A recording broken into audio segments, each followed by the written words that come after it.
Imagine a box, and in this box, a divine being were to place all the world's paranoia, cunning, self-loathing, and sweat.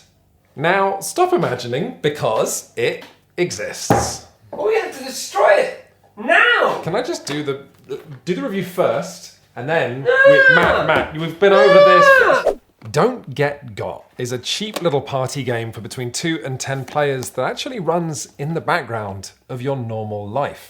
For just $20, you could turn your home, workplace, or a party into a slippery trickster's paradise. Contained in this elfin filing cabinet are 10 wallets, 186 cards, and a realization that this box probably should have been a lot smaller. Anyone who wants to play will get their own personal wallet and 5 tasks, 5 missions that run from straightforward to devious to laugh out loud funny. Let's say you're at a party and you get dealt a wallet of your very own. Now, I'm going to try and spoil as few cards as possible in this review, but this is what your wallet might look like. Get a player to say sugar. Stick this card to the bottom of a table and get a player to look at it. Convince a player that something is voice activated when it isn't and get them to try it out. Draw on a player's skin without being caught. And my personal favourite, get a player to argue with you about which way north is. Before you've even started playing, everyone is going to be excited. Possibilities are going to start unfurling in your mind like an ancient scroll with the word bastard on it. And with players drawing from almost 200 lovingly crafted tasks, you'll never know how your friends are out to get you, only that they are out to get you. And everyone is going to be hungry to succeed at these tricks, not just to win the game, but for the out-of-control satisfaction of taking a card and flipping it over to the nailed it side.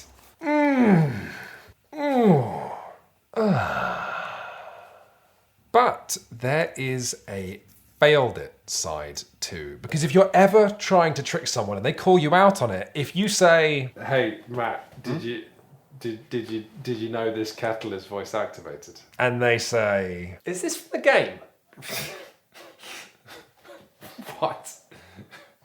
What game? Then you are insta-busted. You have failed that mission permanently and can never try it again with anybody. And this gives Don't Get Got the tense atmosphere of a Western with lots of narrowed eyes and fatal missteps. Finally, everyone gets an identical 6th mission for their wallet that you can't fail, that you succeed at simply by asking any player, "Guess what?" And if they say, "What?" then you've succeeded. And you can sit back and listen to them going, "Oh, come..."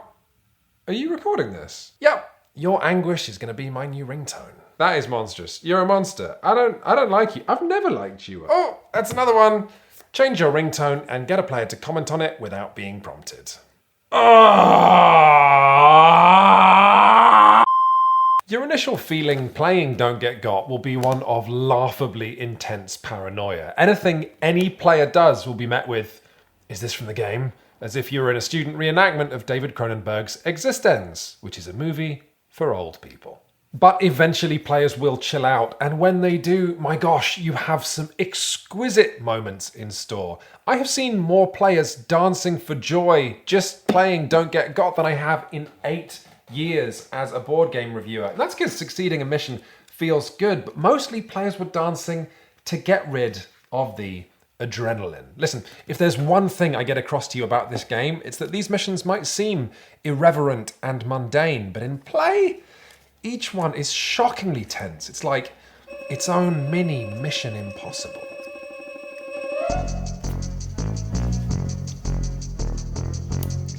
This is a true story of when I was playing Don't Get Got at a party.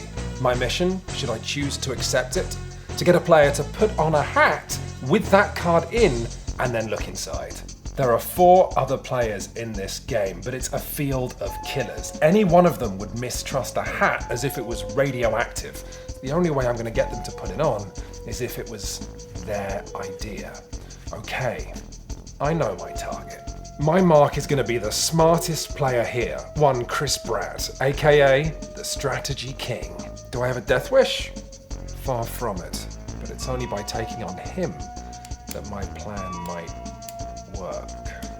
There's nothing in the rules of Don't Get Got that says you can't work with other people, but it's risky because if you tell them your mission, then they could technically say, "Is this from the game?" and instantly fail you. But I take a chance. I approach 2 players and the host of the party and ask if they'd like to get one over on Chris Bratt, the Wikipedia poster child for a smarty pants, and they all say yes. The host of the party gets me a hat, and then I put the hat on and go and talk to 2 of Chris's opponents, so that when Chris enters, he's going to see me, see the hat, and everything will be normalized. Or will it? After waiting in place for half an hour, Chris finally approaches our group. It's the moment of truth, and he says, "Nice hat." Whew, okay, the stage is set for part 3. 20 minutes later, I'm talking to Chris about something quite serious, but I'm sorry, Chris. The truth is, I'm only giving him some of my attention because my heart is in my throat. I'm about to make the play that I've been planning for hours.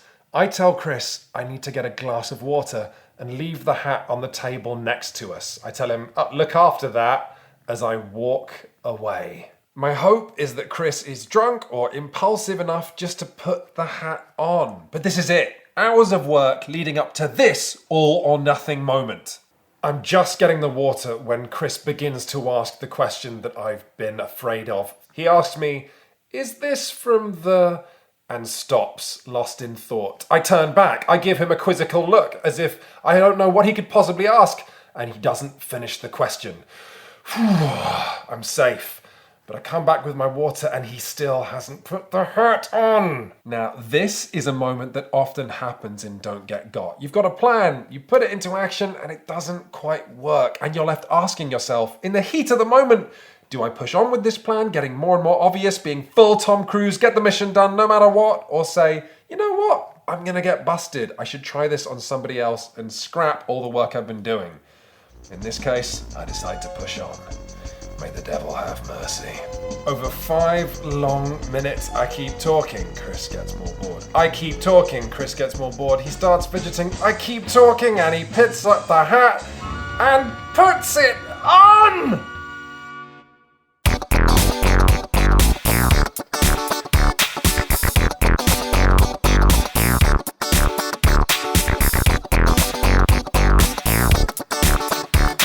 And after you have just tricked someone, all that's left is the rich business of telling everybody what you just did. And that's fun for all of you. It's fun for you because you're releasing all of this nervous energy. It's fun for the person you just tricked because they get to hear a story where they're the center of attention. It's fun for everybody else because they're going to have so much empathy because they've got their own missions. And also they're going to be wondering if they think they would have fallen for what you just did to some poor hapless person.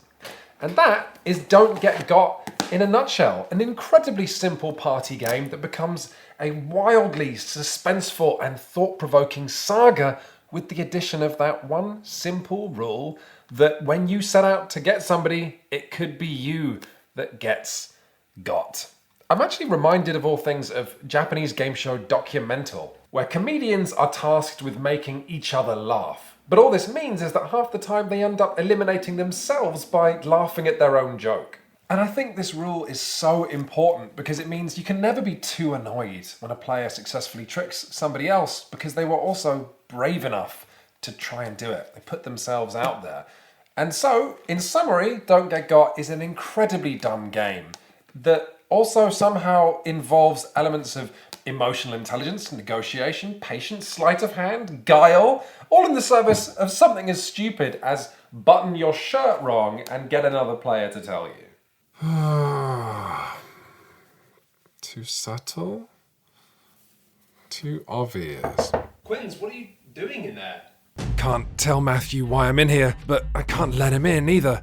I'm snookered. I've got it! There's a way out of this! Don't come in, Matthew. I'm doing drugs. Is this to do with the game? I am going to wrap this review up and not spoil any more missions. I will just say that I think Don't Get Got is fantastic. And at less than £20, if you think you might have some fun with it, you definitely should. If you're in America, it's also available for less than $20 at Walmart and Urban Outfitters. By the way, I will just add By default, the game ends when anyone has completed 3 of their 6 missions. Like a lot of party games, I think you can ignore that rule. Ignore scoring entirely or score however you and your friends want. But yeah, that's Don't Get Got. We absolutely recommend it. Thanks, Cringe. Oh, that's okay, Don't Get Got. Now, stop moving your lid because I'm going to use this craft knife to make you a lot smaller. Hooray! Hooray! Hey, folks, it's me, Stone Cold Stephen Austin. If you've enjoyed this video from the fine, supple, muscular boys of Shut Up and Sit Down, why not like and subscribe? And if you want a recommendation from a different game than this 15 or so games you can play with your family and a video just over here. Can you smell what the wrestlers are cooking? I hope they're making me a cake. Goodbye.